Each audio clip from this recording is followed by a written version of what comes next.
Boy, oh boy. Hey guys, what's going on? Boy, oh boy, guys. What a day. Well, we've all seen the tomorrow's Elimination Chamber, WWE's Elimination Chamber, coming to you live from Toronto. But tonight is another Royal Rumble, the Royal Rumble of words between Vladimir Zelenskyy in one corner and Donald Trump and JD Vance on another corner. Boy, was this embarrassing yet entertaining. Here they are, world leaders, the president of Ukraine and the vice president and president of the United States discussing United States' role in the whole conflict between Russia and the Ukraine that has been going on for the last 3 years.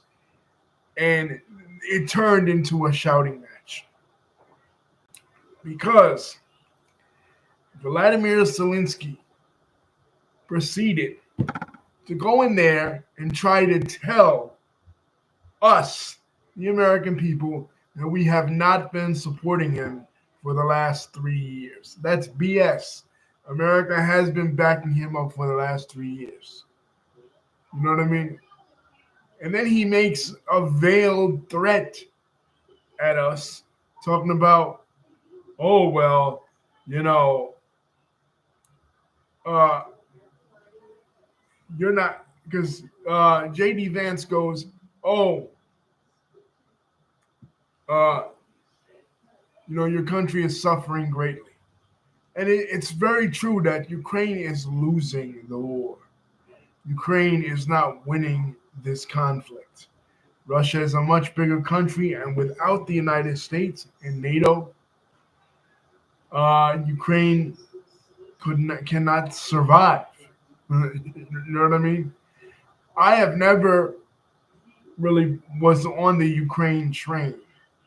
From the beginning in 2022, when I got on here and I reported about Putin's invasion, I said, yes, he was wrong for invading a sovereign country. Obviously, anytime one country, one sovereign nation is invaded, I'm going to speak against it, even when it was my country. In 2003 in Iraq, and the United States invaded, I was against it. You know what I mean? So, obviously, Putin is wrong. But at the same time, how many times are we going to look at this kind of like a grift, kind of like Zelenskyy coming in here and using our kindness and mistaking it and our generosity and our caring about the plight of the Ukrainians and taking advantage of it in order to continuously plow us for more and more supporting of the war. This guy sounds like he wants the United States to commit with troops on the ground. Like he really wants us to march on Ukraine's behalf into the Kremlin and arrest Vladimir Putin. And that's just not going to happen. That's not what we're going to do. That's not what the American people wanted. That's not what we voted for. You know what I mean? Now, could Donald Trump have conducted himself with a lot more decorum? Yes, he could have. That was the embarrassing part. But I think at the same time, his frustration is the frustration of a lot of American people, what the people are feeling. You know what I mean? We felt bad for the Ukrainians. We sided with the Ukrainians ethically and morally. But at the same time, how much longer? You know what I mean? How much longer are you going to use the invasion of Ukraine to your advantage and try to juice us and try to get more and more sympathy bucks out of us? You know, at a certain point, we got to say, I'm sorry, but it's your conflict.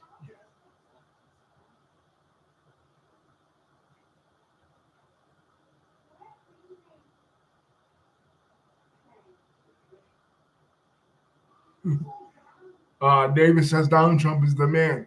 Yes, this is what I'm saying, David. At a certain point, we got to say, you know what? This is your conflict. This is your part of the world. You handle it. It's time for you to grow up and put your big boy pants on. And we can't keep defending you. You can't keep using this incident and then in this invasion as sympathy to try and gain more and more money out of us through a grift. Okay, we're sorry it happened. We stand with you ethically and morally. We'll do what we can, everything we can do, everything that doesn't involve either financially committing to you for a lifetime or um putting troops on the ground, because that's not what we're going to do. And by you making veiled threats, by Zelensky making veiled threats, saying, "Oh, the Americans think they're insulated now because they're oceans away, but they won't be," that to me sounds like a threat. That to me sounds like either you're wishing that your war with Russia spills over into us and we have to do something in retaliation for it, or you're making a threat at us. Stop making threats. That's number one. Because you will lose the goodwill of the American people. You will lose the sympathy of the American people. And you will lose our support if you keep acting the way you're acting. And that's just it. Americans are tired of supporting this war in Ukraine, okay? You know what I'm saying? You want to ward off Russia's influence. You want to ward off Russia. Continue to ward off Russia, but they know they're not strong enough. They know they're not powerful enough to do it. You know what I mean? They can't. They'll lose. They're losing now. You know what I mean?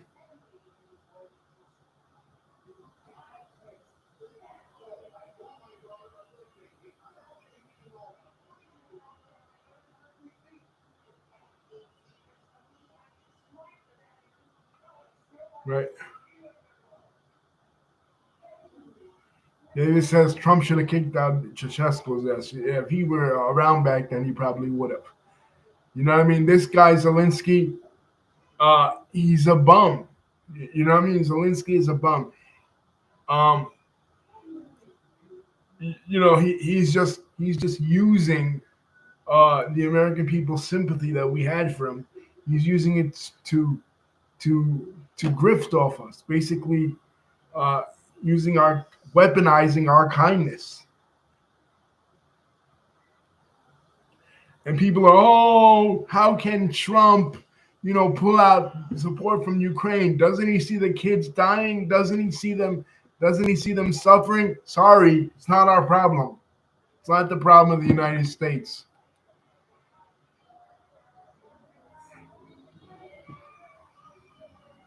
What I mean? We can no longer be the savior of the world.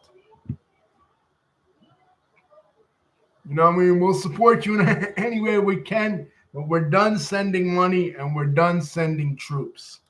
He should have said it to Netanyahu too. You know what I mean? But unfortunately, Trump's not that bold. But he should have said it to Netanyahu too. Don't use October 7th as a way to gain sympathy and try to grift sympathy off of us. You know what I mean? Try to use our kind nature for your own financial benefit. Hold your own. Take care of your own problems. Take care of your own region. We have our own problems that we have to fix here. But when Zelensky got up there and he had the nerve, he had the gall, the audacity to say that he hasn't had any support. No support. We've been supporting your ass for the last 3 years, motherfucker. Like,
So now that we have a new president in the White House, now that we have somebody that doesn't like Trump told him, he says to Vladimir Zelensky, he says, keep doing this, and you're going to start World War III. And then Zelensky, like a baby, walks out of the conference, just completely walks out, completely disrespects the president of the United States, completely disrespects the decorum, no decorum whatsoever. This movie actor, this low level B movie actor, this bum, Vladimir Zelensky. I'm so sick of this guy.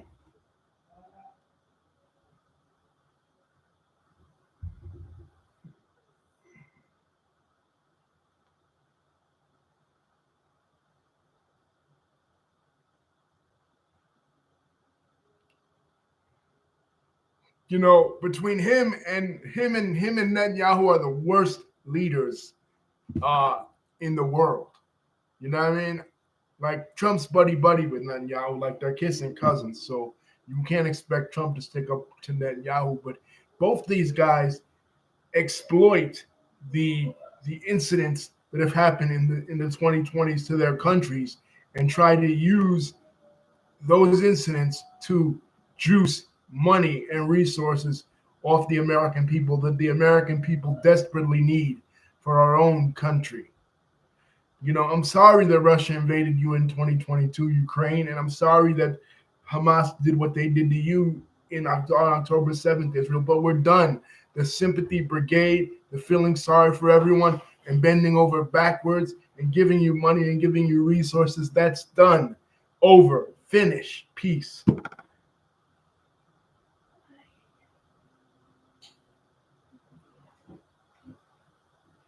Please move. Ay,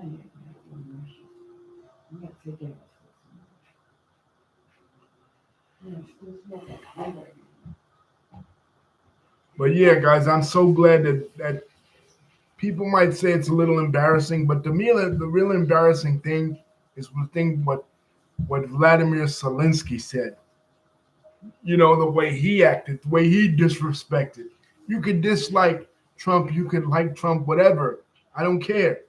You know what I'm saying? But the fact of the matter is, you have to respect the office of the president of the United States. You can't just come in there, especially for a person for the last 3 years has been asking for money and money and money. They grovel at this man's feet. When he spoke to Congress, they put the Ukrainian flag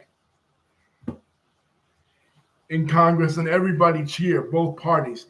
We felt sympathy for the Ukrainians. We were there for the Ukrainians when that incident happened in 2022 when Russia invaded. We all felt for them. Felt their pain, felt their remorse. We put up flags for them. We gave them money, gave them everything they needed, and they still lost. It's over. You know what I'm saying? It's over. You lost in the Donbass. Deal with it. You know what I'm saying? America is tired of fighting your war for you. I'm glad that Trump stood up to him.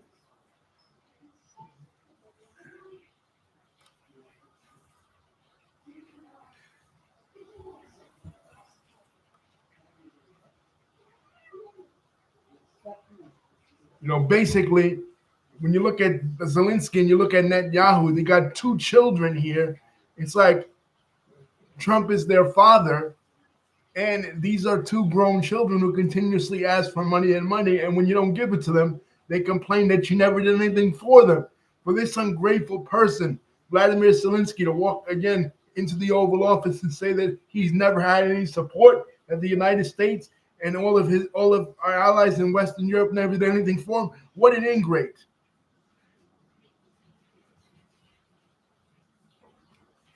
I hope somebody takes over the Ukraine from this man and then throws this man in jail.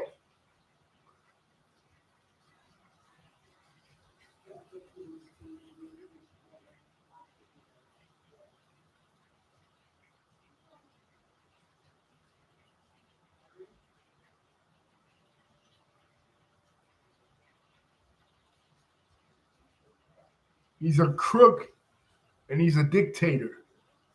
They were supposed to have free and fair elections in the Ukraine recently, and what happened to those? Exactly. And just like JD Vance said, I mean, some people might disagree with what JD Vance said. Some people might say it's in poor taste that he shouldn't have mentioned that Zelenskyy campaigned for Kamala Harris. So he's clearly partisan. Of course, he wasn't going to show President Trump his respect. Hate him or love him, President Trump is our president. He represents the United States of America. And when you disrespect uh, our president, you disrespect our country. And after all that we've done for you,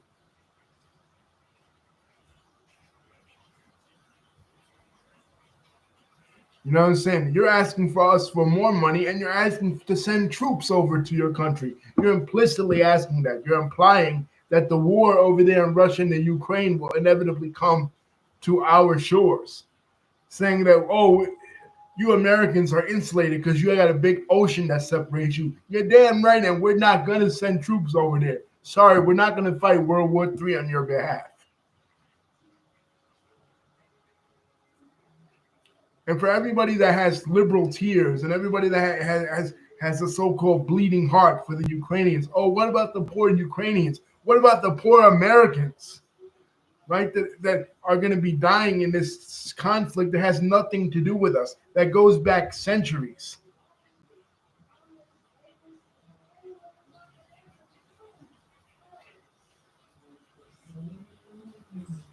And let's just face facts, speaking historically, most Ukrainians are actually ethnic Russians. The Russian civilization began in Kiev, okay? You know what I mean? There is really no ethnic difference between the Ukrainians and the Russians. Any ethnic difference between the Ukrainians and the Russians was already wiped out when they massacred the Tartars. These people that are in Russia now, these are colonizers.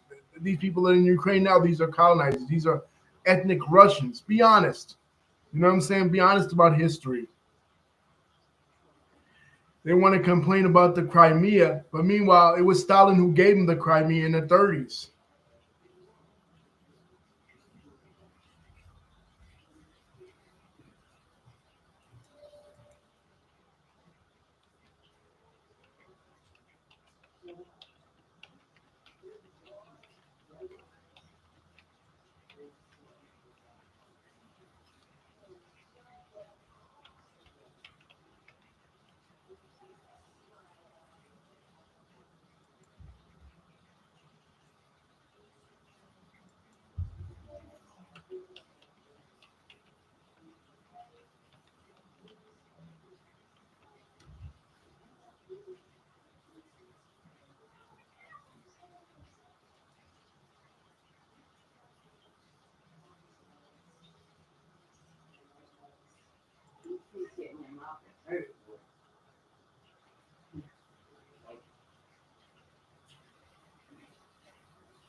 Anyway, guys, that's all I got to say about that.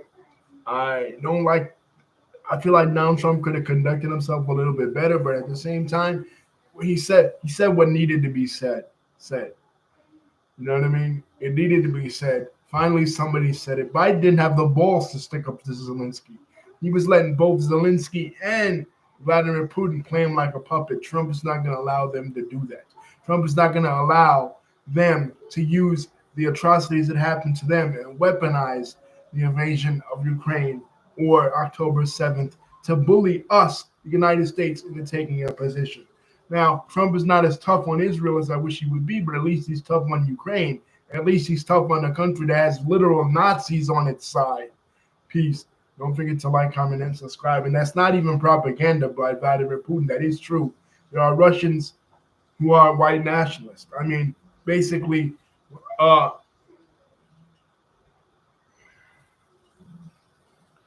When Obama threw out Yanukovych, that ushered in a far right government in the Ukraine.